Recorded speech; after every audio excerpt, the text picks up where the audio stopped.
Hello everyone, welcome to Infinity Classes. In this class, we are going to start a new subject, that is English grammar.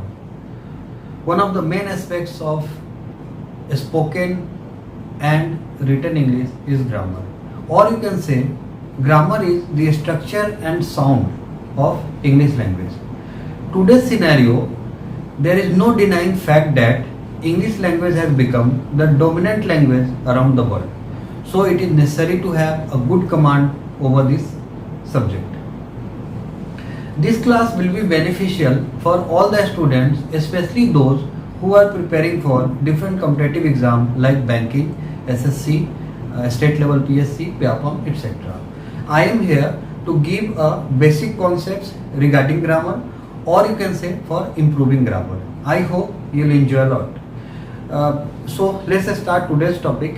And the today's topic is preposition. One thing I would like to add, this class will be in a dual language, English as well as Hindi, so that everyone could understand properly. So let's start the topic preposition. Preposition parts of speech का एक part होता है, जैसा कि आप पहले पढ़े होंगे. पार्ट्स ऑफ स्पीच में noun, pronoun, verb, adjective, adverb, preposition, conjunction और इंटरजेक्शन होता है. तो हमने पार्ट्स ऑफ स्पीच का ही एक पार्ट लिया है और वो है प्रीपोजिशन. यह प्रीपोजिशन पढ़ने का हमारा उद्देश्य ये था कि बहुत सारे एग्जाम, आप कोई भी एग्जाम देते हो उसमें प्रीपोजिशन से एक क्वेश्चन या दो क्वेश्चन रहता ही रहता है. तो हम लोग पहले प्रीपोजिशन को इसलिए शुरू किए हैं.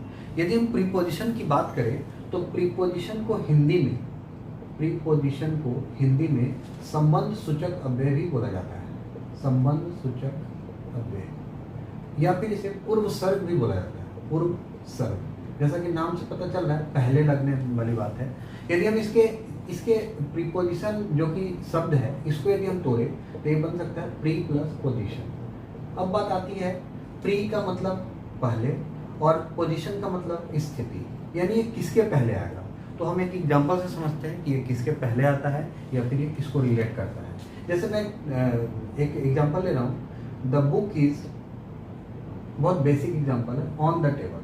मैं यदि ऐसा बोला the book is on the table, इस पूरे सेंटेंस में यहाँ पे ऑन है, ये आपका प्रीपोजिशन, और ये दो शब्दों को रिलेट कर रहा है, एक बुक को और यहाँ पे टेबल को. और बुक क्या है, नाउन है, टेबल क्या है, नाउन है. यानी प्रीपोजिशन आ रहा है किसके पहले, नाउन के पहले, और रिलेट किसको कर रहा है, दो नाउन को. तो इस तरह हम बोल सकते हैं कि जो प्रीपोजिशन होता है वो दो नाउन को रिलेट करता है. एक और एग्जांपल लेते हैं. सी लाफ्ड एट मी. यहाँ पे आप देखो एट है प्रीपोजिशन, और ये किसको रिलेट कर रहा है, सी को और मी को. और सी और मी क्या है, प्रोनाउन है. सी प्रोनाउन है और मी प्रोनाउन है. तो इस तरह हम देखें, इसके आधार पर हम प्रीपोजिशन बोल सकते हैं कि preposition is a word used to express the relation between two nouns और टू प्रोनाउंस.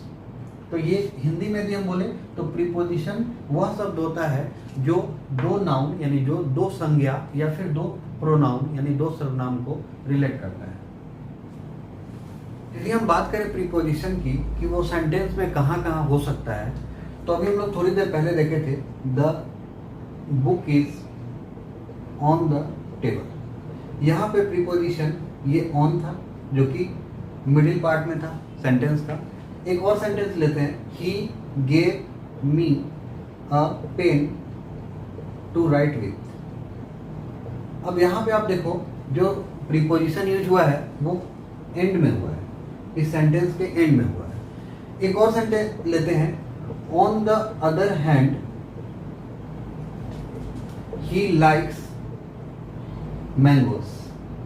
अब आप यहाँ पे देखो, इस वाले सेंटेंस में ऑन जो कि प्रीपोजिशन है ये सेंटेंस के पहले आया है. तो आप ऐसा ना समझें कि प्रीपोजिशन केवल किसी भी सेंटेंस के बीच में ही आता है. प्रीपोजिशन आपका सेंटेंस के पहले भी आ सकता है, बाद में भी आ सकता है, या फिर बीच में भी हो सकता है. तो हम बोल सकते हैं कि preposition is placed before, middle और एंड ऑफ द सेंटेंस. इसके अलावा प्रीपोजिशन वर्ब के बाद भी आता है. जैसे यदि मैं बात करूं, एक प्रीपोजिशन ले रहा हूं डील इन, और एक प्रीपोजिशन ले रहा हूं डील विथ. यदि आप इसको ध्यान से देखें तो डील और डील दोनों में है, लेकिन यहाँ इन और विथ लग गया है. और आपको बता दूं, डील इन का मतलब होता है व्यापार करना।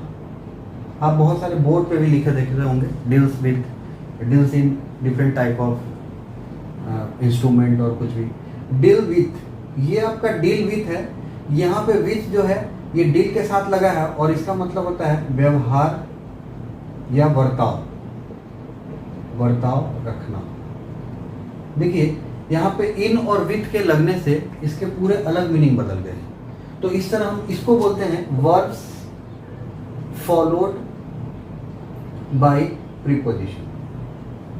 ये चीज आपको ध्यान रखना है। उसी तरह कुछ और प्रीपोजिशन होते हैं जो कि एडजेक्टिव के बाद आते हैं। जैसे इसको बोलते हैं adjective followed by, adjectives followed by preposition. जैसे आप सुने होंगे ट्रस्टी, ट्रस्टी इसका मतलब होता है विश्वास। या फिर आप सुने होंगे अवेयर ऑफ, इसका मतलब होता है परिचित। तो इस तरह हम लोग देखें कि प्रीपोजिशन किसी भी सेंटेंस के पहले आ सकता है, बीच में आ सकता है, या फिर एंड में भी आ सकता है। साथ ही साथ वो वर्ब के बाद आता है, एडजेक्टिव के बाद भी आता है। और ये बहुत इंपॉर्टेंट है क्योंकि इसी को हम लोग फ्रेजल वर्ब बोलते हैं। और फ्रेजल वर्ब के यूज पे बहुत सारे क्वेश्चन आज के डेट में आते हैं प्रीपोजिशन से। तो ये आपका इंपॉर्टेंट पार्ट हो गया, इसको आपको ध्यान रखना है। आज की क्लास में हम कुछ महत्वपूर्ण प्रीपोजिशन में से 3 या 4 प्रीपोजिशन को डिस्कस करेंगे और उसके यूज को समझेंगे। और इस क्लास के एंड में हम उसी पे बेस कुछ क्वेश्चन को भी करेंगे। तो पहले यदि मैं कुछ इंपॉर्टेंट प्रीपोजिशन की बात करूं, सम इंपॉर्टेंट प्रीपोजिशन, तो आपको ये चीज ध्यान रखना है। जैसे on, above, upon, over, with, by, from, since, between, among, of, एक ओ डबल एफ ऑफ होता है, ये दोनों अलग अलग है। उसके अलावा बहुत सारे हैं, अक्रॉस, उसके अलावा एट, इन, इनसाइड, थ्रू, अक्रॉस, ऐसे बहुत सारे प्रीपोजिशन हैं जो कि आपका इंपॉर्टेंट है और अक्सर उसमें कंफ्यूजन होता है। जैसे आप यहाँ देखो, ये ऊपर के 4 को देखते हैं, इसका अर्थ होता है ऊपर। अब इसका प्रॉपर यूज बहुत कम लोगों को आता है। जैसे यदि मेरे सर के ऊपर टोपी है तो हम ऑन लगाएंगे, एबव लगाएंगे, अपॉन लगाएंगे, ओवर लगाएंगे। सर के ऊपर पंखा है तो क्या लगाएंगे, सर के ऊपर छत है तो क्या लगाएंगे। तो इसी को हम लोग आज की क्लास में इसी 4 को सीखने वाले हैं। उसके अलावा विथ, बाय, फ्रॉम, सिंस लगभग एक जैसा रहता है, लेकिन इसके अलग अलग यूज हैं। बिटवीन, अमंग, तो हम आगे के वीडियो में इसमें से कुछ प्रीपोजिशन को लेकर आपके साथ आएंगे। लेकिन अभी हम जो बात करने जा रहे हैं जिस प्रीपोजिशन का, वो है आपका ऑन, एबव, अपॉन और ओवर। यहाँ हमने एक जैसे अर्थ वाले 4 प्रीपोजिशन को लेकर आपको इसके बीच का एक डिफरेंस समझाना चाह रहा हूँ। इसमें पहला जो ऑन है, इसका प्रयोग भी ऊपर के सेंस में होता है, ओवर का भी, एबव का भी, अपॉन का भी। लेकिन इसके प्रॉपर यदि हम डिफरेंस की बात करें तो ऑन का प्रयोग एक दूसरे के स्पर्श में यानी टच में हो तो भी, या फिर एक के ऊपर एक, ओवर वन अनदर, इसके केस में भी होता है। For example, the book is on the table, ये हम लोग पहले भी एग्जाम्पल देख चुके हैं। पुस्तक टेबल पर है, इसके सेंस में। डे, डेट और दिन के स्पेसिफिक पार्ट में भी ऑन का प्रयोग करते हैं। जैसे यदि हम डे के पहले, जैसे मंडे के पहले ऑन लगाए, आप जनरली ये सब सुनते होंगे, on Monday, on Sunday, on Tuesday. उसी तरह कोई भी एक पर्टिकुलर डेट है, जैसे ऑन 2 जून, ऑन 26 जनवरी, तो इस टाइप का बोलते हैं। उसके अलावा दिन के स्पेसिफिक पार्ट में, यानी कि he will come on the night of 15 अगस्त, तो ये आपका 15 अगस्त का उस स्पेसिफिक पार्ट के लिए बात हो रहा है, तो यहाँ भी हम ऑन का प्रयोग करेंगे। इसके अलावा हम ओवर की बात करें तो ओवर जो बहुत ही फैमिलियर शब्द है, आप सुनते होंगे ओवर ब्रिज, यानी कि ब्रिज के पहले ओवर लगा होता है। तो ओवर का प्रयोग यहाँ पे आवरण के रूप में होता है, या फिर हम बोल सकते हैं जो मिनिमम 2 तरफ से घिरा हो, इस टाइप के सेंस के लिए यूज करते हैं। जैसे the bridge was built over the river, और जो ओवर ब्रिज शब्द होता है वो इसी के लिए प्रयोग होता है। उसके अलावा एज बताने में, टेम्परेचर में, मोर देन रिक्वायर्ड, इसके लिए भी होता है। जैसे ही इज ओवर 35, ये आप इतना बोलने से पता चल जाएगा कि आप उसका एज किसी का बता रहे हैं कि वो 30-35 से ऊपर है। The temperature is over 40 degree C, यहाँ पे टेम्परेचर 40 डिग्री सी ऐसा बताते हैं तो इसके लिए। या फिर spread the cloth over the table. अब यहाँ पे ध्यान रखना है कि इसी टेबल पे यहाँ पे बुक था तो ऑन आया था, लेकिन जब यहाँ क्लॉथ फैलाने की बात आई, एक आवरण की बात आई, तो इसके में स्प्रेड लग गया।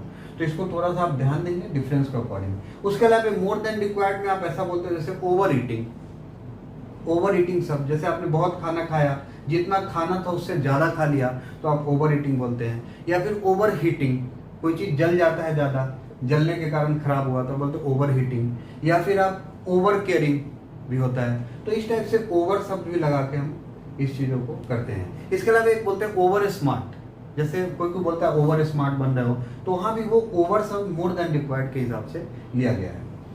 इस तरह हम यदि हम एवब की बात करें तो एवब का स्पर्श हो या ना हो दोनों सेंस में होता है। जैसे the fan is एवब the head, तो यहाँ पे ये इसका एवब का एग्जाम्पल हुआ।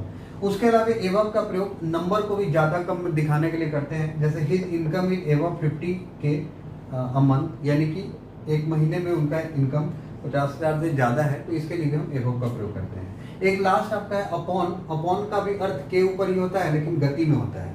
जैसे the cat jumped upon the rat, यानी कि कैट बिल्ली रैट के ऊपर जंप करा, तो ये गति के सेंस के लिए आपका अपॉन का प्रयोग होता है। तो इस तरह हमने 4 प्रीपोजिशन को देखा और उसके यूज को समझा। अब हम कुछ क्वेश्चन इसी पे बेस लेते हैं और बना के देखते हैं कि बन रहा है कि नहीं। तो हमने अभी तक जो प्रीपोजिशन का यूज देखा उसके आधार पे हमने 6 क्वेश्चन दिए हैं।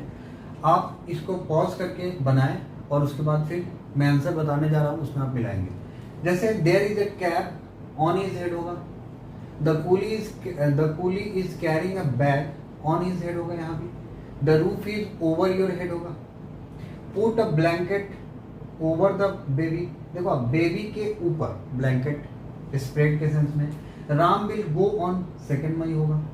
और यहाँ पे there are above 100 student in the class.